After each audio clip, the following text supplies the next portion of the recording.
cri de la Vierge fiancée. Alors, bien-aimés, lorsque nous parlons de cri, bien-aimés, vous allez d'abord remarquer, par définition, le cri est un son puissant et perçant émis par un être vivant, soit un animal ou un homme. Donc, nous pouvons comprendre que lorsque nous parlons de cri, il s'agit d'un cri puissant et perçant qu'émet soit un homme ou un animal. Et dans ce cas, bien aimé, vous devez aussi retenir que le cri n'est pas seulement ce son puissant, mais le cri peut aussi être une attitude que tu vas avoir.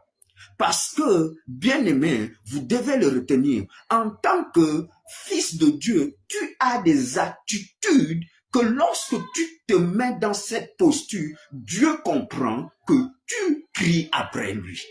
Et si tu cries après Dieu, ce n'est qu'un comportement.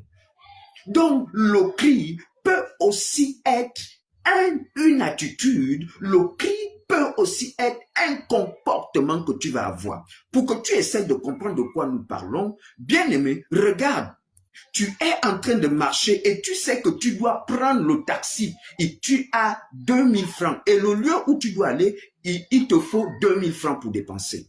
Mais Dieu, il peut se passer une circonstance, une des personnes que tu connais très bien vient garer pour te permettre d'aller là où tu dois aller. Mais, bien aimé, ton attitude peut être un cri vers Dieu.